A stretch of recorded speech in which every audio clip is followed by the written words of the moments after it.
नमस्कार दोस्तों, स्वागत है आप सभी का हमारे यूट्यूब चैनल सफलता की सीढ़ी में।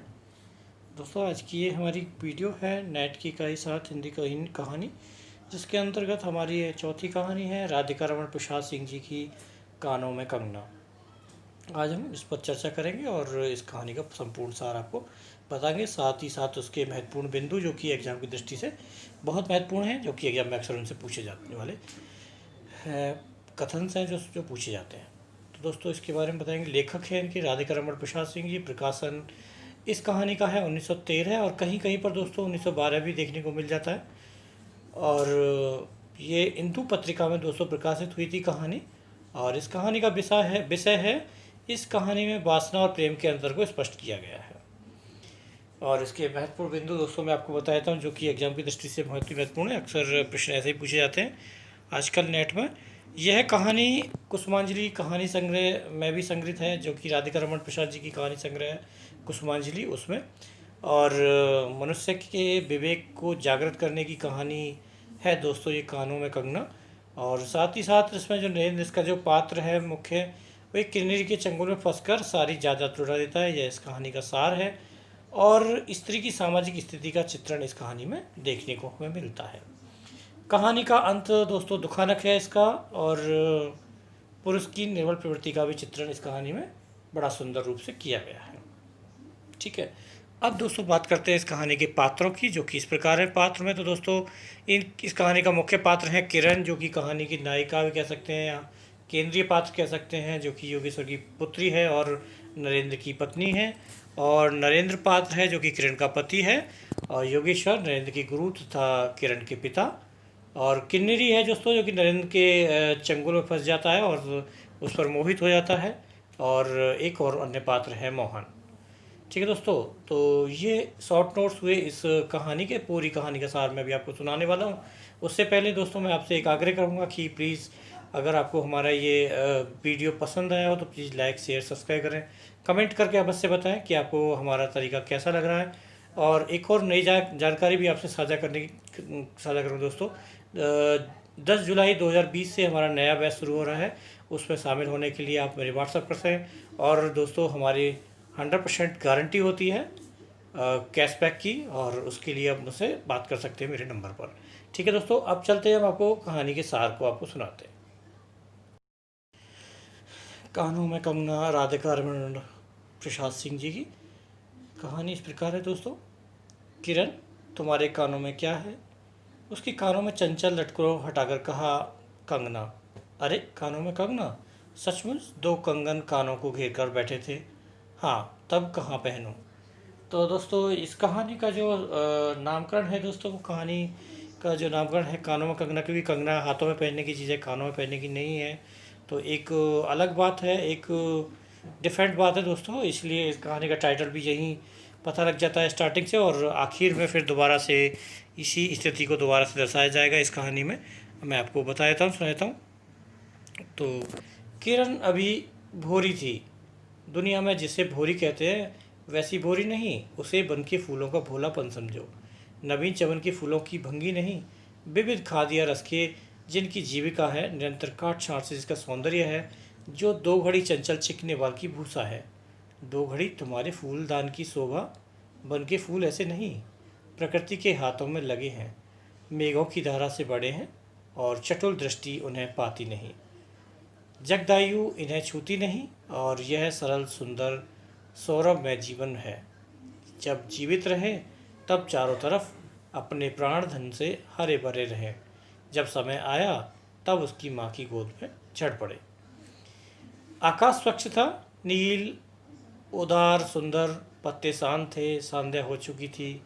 सुनहरी किरणें सुदूर पर्वत की चूड़ा से देख रही थी। वह पतली किरण अपनी मृत्युशैया में इस शून्य निविड़ कानन में क्या ढूंढ रही थी? कौन कहे किसे एकटक देखती थी? कौन जाने अपनी लीला भूमि को स्नेह करना चाहती थी, या हमारे बाद वहाँ क्या हो रहा है इसे जोहती थी। तो दोस्तों यहाँ पर कहानी में दोस्तों कहानी को तो आगे बढ़ाया ही जा रहा है, साथ ही साथ दोस्तों प्रकृति का बहुत ही सुंदर वर्णन भी साथ ही साथ शब्दों से किया जा रहा है। राधिका रमण जी प्रकृति का सुंदर वर्णन भी साथ ही साथ करते जा रहे हैं कहानी में। मैं क्या बता सकूं, जो हो उसकी उस भंगी से आकांक्षा अवश्य थी। मैं तो खड़ा खड़ उन सभी आंखों की किरण रूठता था। आकाश में तारों को देखा था, उस जगमग आंखों को देखा। बात एक ही थी, हम दूर से तारों के सुंदर शून्य झिकझिक को बार बार देखते हैं, लेकिन वह स्पंदन निश्चेती ज्योति सचमुच भावहीन ही है। या आप अपनी अंतर लहरी में मस्त है। इसे जनाना आसान नहीं, माफ़ करें दोस्तों, इसे जानना आसान नहीं। हमारी ऐसी आंखें कहाँ की उनके सहारे उस निगूढ़ अंतर में डूबकर घायल हैं। मैं रसाल की डोरी थामकर पास ही खड़ा था। वह बालों को हटाकर कंगन दिखाने की भंगी प्राणों में रह रहकर उठती थी। जब माखन चुराने वाले ने गोपियों के सर के मटके को तोड़कर उसके भीतर किले को तोड़ डाला था, या नूरजहां ने अंचल में कबूतर को उड़ाकर शाहजहां के कठोर हृदय की धज्जियां उड़ा दी थी। फिर नदी के किनारे बसंत बल्लभ रशाल पल्लवों की छाया में बैठी किसी अपरूप बालिका की यह सरल स्निग्ध भंगिमा एक मानव अंतर पर क्यों न दौड़े। तो दोस्तों यहाँ पर बहुत ही सुंदर अलंकारिक वर्णन दोस्तों यहाँ पर कहानी में ही राधिका रमण जी ने किया है। अलंकारिक वर्णन दोस्तों हम इसे कहेंगे, और बहुत ही मतलब उदाहरण अलंकार इसमें है दोस्तों। उदाहरण दिए हैं यहाँ पर श्रृंगार के दोस्तों। तो आगे चलते हैं। किरण इन आंखों के सामने प्रतिदिन आती ही जाती थी। कभी आम के टिकोरों में अंचल भर डालती थी, कभी मौल सिरी के फूलों की माला बना लेती, लेकिन कभी भी ऐसी बाल सुलभ लीला आंखों से होकर हृदय तक नहीं उतरी। आज क्या या था, कौन शुभ था अशुभ क्षण था कि अचानक वह बनेली लता मंदार माला से भी कहीं मनोरम दिख पड़ी। कौन जानता था कि चाल से कुचाल जाने में, हाथों से कंगन भूलकर कानों में पहने में इतनी माधुरी है, 2 टके के कंगने में इतनी शक्ति है।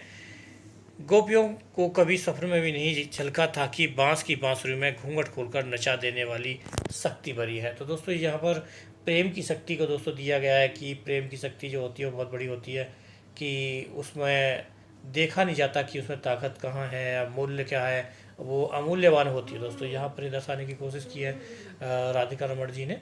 मैंने चटपट उसके कानों से कंगन उतार लिया और फिर धीरे धीरे उसकी उंगलियों पर चढ़ाने लगा। न जाने उसी घड़ी किसी खलबली थी, मुंह से अचानक निकल गया, किरण आज की यह घटना मुझे मरते दम तक न भूलोगी। यह भीतर बैठ कर गई है। उसकी बड़ी बड़ी आंखें और बड़ी बड़ी हो गईं और मुझे चोट सी लगी। मैं तत्क्षण योगी सर की कुटी की तरफ चल दिया। प्राण भी उसी समय नहीं चल दिए। यही विस्मय था। तो दोस्तों ये घटना है दोस्तों, इस कहानी का जो केंद्र बिंदु है दोस्तों, केंद्र घटना है दोस्तों, वो यही है कि वो कहता है कि मैं इस घटना को मरते दम तक नहीं भूलूंगा, और अंत में भी दोस्तों यही घटना दोबारा से दोहराई जाएगी। तो ये एक कहानी का मैं केंद्र बिंदु है दोस्तों, आप ध्यान रखिएगा। यहाँ से कुछ पूछा जा सकता है इन पंक्तियों से। अब आगे चलते हैं। दूसरा भाग है दोस्तों ये कहानी का, एक भाग खत्म हो गया, दूसरा भाग शुरू होता है। एक दिन था कि इसी दुनिया से दूर रहकर लोग दूसरी दुनिया का सुख उठाते थे।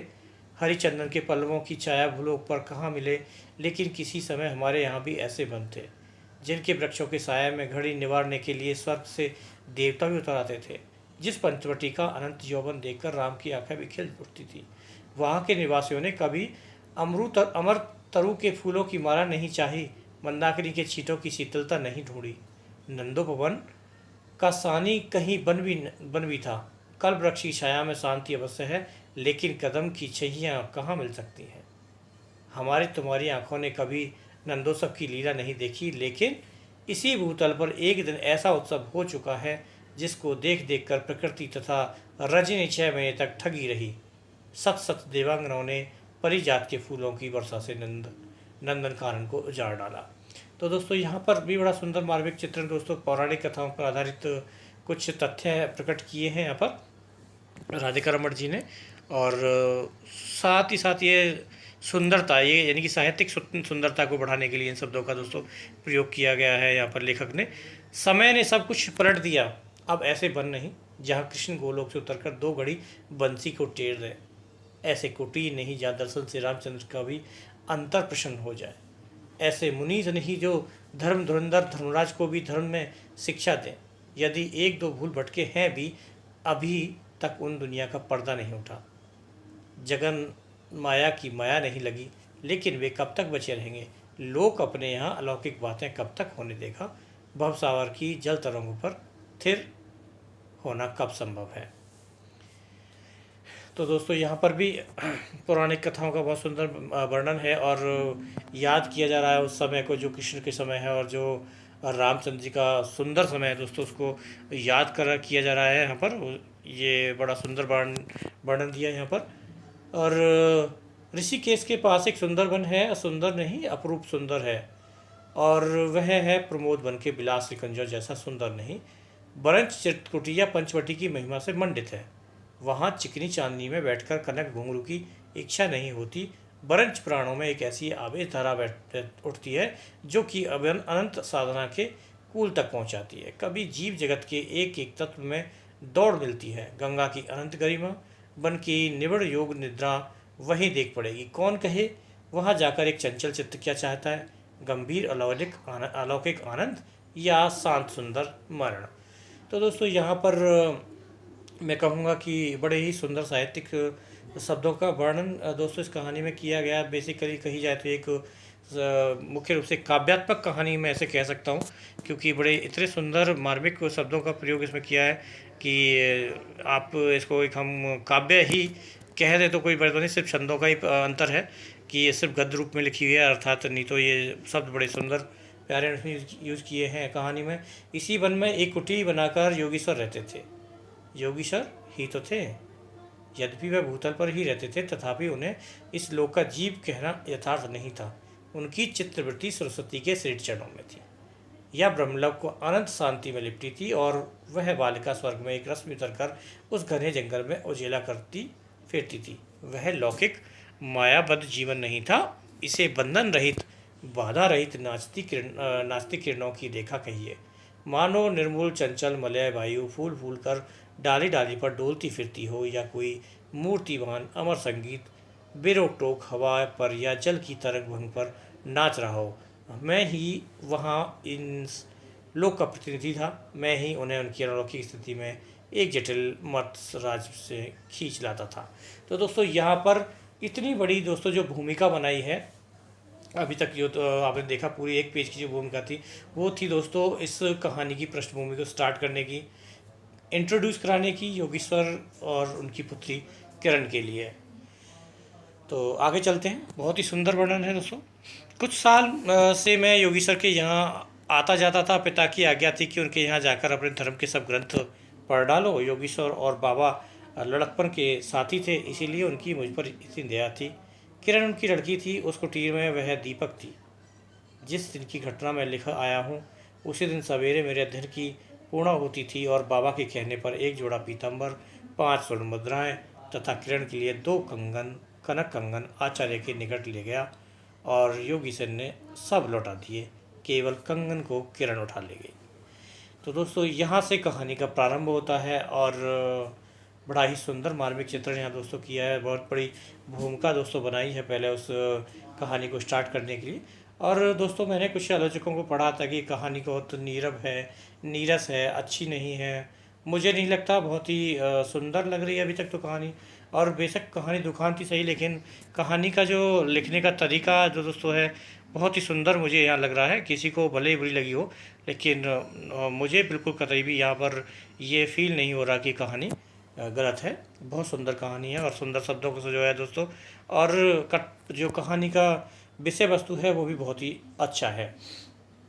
वह क्या समझकर चुप रह गए। समय का अद्भुत चक्र है। जिस दिन मैंने धर्म ग्रंथ से मुंह मोड़ा उसी दिन कामदेव ने वहां जाकर उसकी किताब का पहला सफा उल्टा। अर्थात दूसरे दिन मैं योगी सर से मिलने गया। वह किरण को पास बिठाकर न जाने क्या पढ़ा रहे थे।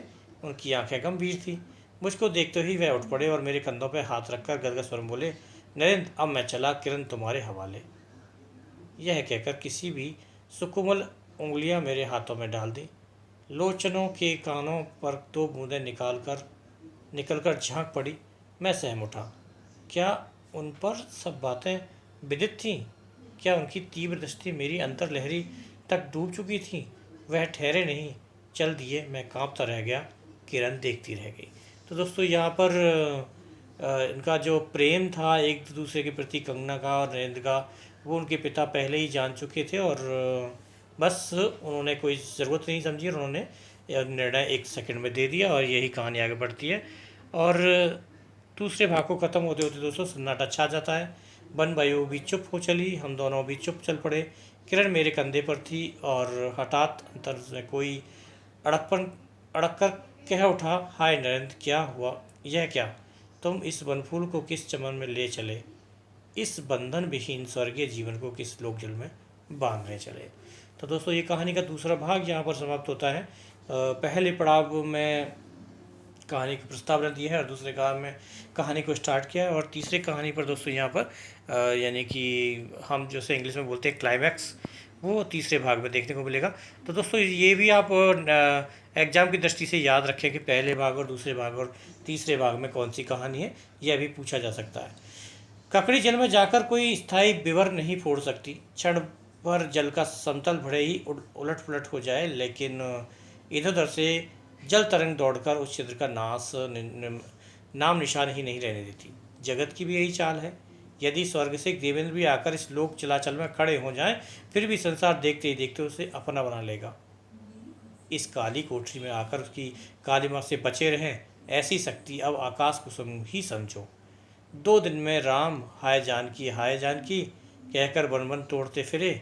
2 क्षण में ही यही विश्वामित्र को भी स्वर्ग से घसीट लाया। किरण की भी यही अवस्था हुई। यहाँ प्रकृति की निर्मोद गोद, जहाँ कहाँ जगत का जटिल बंधन पास, कहाँ कहाँ से आ पड़ी वह अलौकिक भोलापन, उस निसर्ग उच्छ्वास हाथों हाथ लुट गए। उस बनफूल की विमल कांति लौकिक चमन की मायावी मनोहारिता में परिणित हुई। अब आंखें उठाकर आकाश में नीरव बातचीत करने का अवसर कहाँ से मिले? मलय वायु से मिलकर मलयाचल के फूलों की पूछताछ क्यों कर रहे हो? जब किशोरी नए सांचे में ढलकर उतरी तो उसे पहचानना भी अधिक कठिन था। वह अब लाल चोली, हरी साड़ी पहनकर, सर पर सिंदूर रेखा सजती और हाथों के कंगन, कानों की बाली, गले की घंटी और कमर की करधनी दिन दिन उसके चित्त को नचाए मारती थी। जब कभी वह सज धज कर चांदनी में कोठे पर उठती और बसंत वायु उसके अंचल में मोतियों की लपट लाकर मेरे बरामदे में भर देता, फिर किसी मतवाली माधुरी या तीव्र मदिरा के नशे में मेरा मस्तिष्क घूम जाता और मैं चटपट अपना प्रेम चीतकार फूलदार रंगीन चिट्ठी में भरकर जूही के साथ ऊपर भिजवाता या बाजार से तोड़कर कटकी कहने का विलायती चूड़ी खरीद कर लाता। लेकिन जो हो, अब कभी कभी उसके प्रफुल्ल बदन पर या आलोक आलोक की छटा पूर्व जन्म की सुख स्मृति चलती आती थी और आंखें उसी जीवन सुंदर झिकझिक का नाच दिखाती थी। जब अंतर प्रसन्न था, फिर बाहरी चेष्टा पर प्रतिबिंब क्यों न पड़े।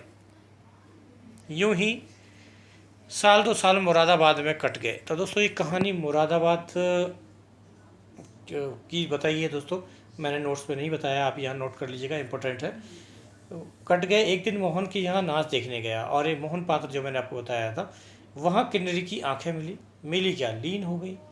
नवीन यौवन कोकिल कंठा, चतुर चंचल चेष्टा, मायावी चमक, अब चित्त को चलाने के लिए और क्या चाहिए। किन्नरी सचमुच किन्नरी ही नहीं थी, नाचने वाली नहीं, नचाने वाली थी। बहुत ही सुंदर दोस्तों यहाँ पर अलंकारिक वर्णन किया है लेखक ने। पहली बार देखकर उसे इस लोक की सुंदरी समझना दुस्तर था। एक लपट जो लगती किसी नशा से चढ़ जाती। यारों में मुझे और भी चढ़ा दिया। आंखें मिलती मिलती मिल गईं, हृदय को भी साथ साथ घसीट ले गई। तो दोस्तों यहाँ है इस कहानी का मेन क्लाइमैक्स। यहाँ से इस कहानी में बदलाव आता है और बहुत ही सुंदर वर्णों का दोस्तों शब्दों का चयन किया है लेखक ने। एक एक शब्द जो है मोती की तरह दोस्तों चयन किए हैं और किसी भी बात को समझाने के लिए अलंकारिक भाषा का वर्णन दोस्तों यहाँ पर किया है उन्होंने। उसे बहुत ही सजो कर दोस्तों प्रस्तुत किया है एक एक वाक्य को, और काव्यात्मकता साफ साफ दोस्तों दर्शाई जा रही है इस कहानी में। फिर क्या था, इतने दिनों की धर्म शिक्षा और सतवत्सर की पूज्य लक्ष्मी, बाप दादाओं की कुल प्रतिष्ठा, पत्नी से पवित्र प्रेम एक एक करके उस प्रतीप्त वासना कुंड में भस्म होने लगे। अग्नि और बढ़ती गई। किन्नरी की चिकनी दृष्टि, चिकनी बातें घी बरसाती रही। घर बार सब जल उठा, मैं भी निरंतर जलने लगा। लेकिन ज्यों ज्यों जलता गया जलने की इच्छा जलती रही। यानी कि दोस्तों आदमी जब किसी गंदगी में या कहें दलदल में दोस्तों जब धंसता है तो वो छटपटाता है और वो न चाह के भी बार बार उसी दलदल में घुसता जाता है दोस्तों। यहाँ जो मनोवृत्ति होती है इंसान की मनोवृत्ति पर दोस्तों यहाँ पर बड़ा सुंदर चित्रण किया है यहाँ पर लेखक ने कि जो आम इंसान है, हम आधुनिक मानव है, उसकी मनोवृत्ति कैसी हो जाती है वो यहाँ पर दर्शाया गया है। 5 महीने कट गए, नशा उतरा नहीं। बनारसी साड़ी, फारसी जैकेट, मोती का हार, कटकी कर्णफूल सब कुछ लाकर उस मायाकारी के अलग रंचित चरणों पर रखे। किरण हेमंत की बालती मालती बनी थी, जिस पर एक फूल नहीं, एक पल्लव नहीं। घर की बधू क्या करती? जो अनंत सूत्र से बंधा था, जो अनंत जीवन का संगी था, वही हाथों हाथ पराये हाथ के हाथ बिक गया। फिर ये 2-3 दिन के चकमकी खिलौने थे, इन्हें शरीर बदलते क्या देर लगे? फिर दिन भर बहानों की माला गूंथ गूंथ कर किरण के गले में और शाम की मोती की माला उस नाचने वाले के गले में सशंक निर्लज डाल देना, यही मेरी जीवन निर्वाह था। एक दिन सारी बातें खुल गई। किरण पछाड़ खाकर भूमि पर जा पड़ी। उसकी आंखों में आंसू न थे, मेरी आंखों में दया न थी।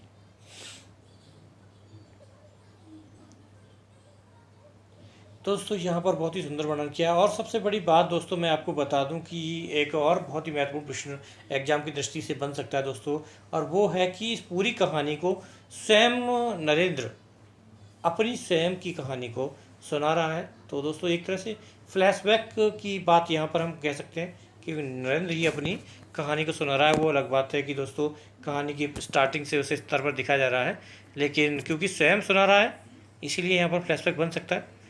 आगे चलते दोस्तों। बरसात की रात थी, रिमझिम बूंदों की झड़ी थी, चांदनी में मेघों के आँख मूंदे बल खेल रही थी। बिजली कांटे कपाट से बार बार झंकती थी, किसे चंचला देखती थी तथा बादल किस मरोड़ से रह रहकर चिल्लाते थे। इन्हें सोचने का मुझे अवसर नहीं था। मैं तो किन्नरी के दरवाजे से हताश लौटा था। आंखों के ऊपर न चांदनी थी न बदली थी। त्रिशंकु ने स्वर को जाते जाते बीच में ही टांगकर किस दुख को उठाया, और मैं अपने ही स्वर के दरवाजे पर सर रखकर निराश लौटा था। मेरी वेदना क्यों ना बड़ी हो। तो दोस्तों यहाँ पर त्रिशंकु का बहुत ही सुंदर मार्मिक उदाहरण दिया है दोस्तों। त्रिशंकु के बारे में आप सब लोग जानते होंगे। वैसी ही स्थिति नरेंद्र की हो रही थी। और आगे, हाय मेरी उंगलियों में एक अंगूठी भी रहती तो उसे नज़र कर उसके चरणों पर लौटता। घर पर आते ही जूही को पुकारा, जूही किरण के पास कुछ भी बचा हो तब फौरन जाकर मांग लाओ।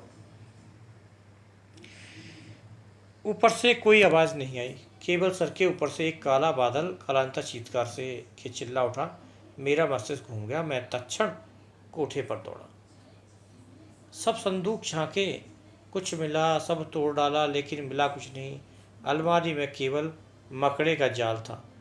श्रृंगार बक्स में एक छिपकली बैठी थी। उसी दम किरण पर झपटा, पर पास जाते ही सहम गया। वह एक तकिए के सहारे निस्सार निष्पन्न लेटी थी। केवल चांद ने खिड़की से होकर उसे गोद में ले रखा था, और वायु उस शरीर पर जल से भिगोया पंखा चल रही थी। मुख पर एक अपरूप छटा थी। कौन कहे कहीं जीवन की शेष रश्मि क्षण भर वही अटकी हो। आंखों में एक जीवन ज्योति थी। शायद प्राण शरीर में निकलकर किसी आश्रय में वहाँ बैठ रहा था। मैं फिर पुकार उठा, किरण किरण, तुम्हारे पास कोई गहना भी रहा है? हाँ, छीण कंठ की काकली थी। दोस्तों कितना सुंदर मार्मिक, यानी कि किसी बात को कहने के लिए कितने शब्द चयन किए हैं दोस्तों, कितने सुंदर वाक्य वर्णन किए हैं दोस्तों। किसी एक बात को कहने के लिए शुद्ध मतलब वाक्य जो है दोस्तों, एक एक सूत्र जो है काव्यात्मक वाक्यों का दोस्तों यहाँ वर्णन किया है लेखक ने। तो किरण कहती है, हाँ छीण कंठ की काकली थी, बहुत धीमे स्वर से। कहाँ है, अभी देखने दो, नरेंद्र पूछा। उसने धीरे से घूंघट सरका कर कहा, वही कानों का कंगना जिससे तुम मुझे सबसे पहले लेके गए थे और जिससे हमारी शादी हुई थी। सर तकिए से ढल पड़ा, आंखें भी छिप गईं। वह जीवंत रेखा कहाँ चली गई? क्या इतने ही के लिए अब तक ठहरी थी?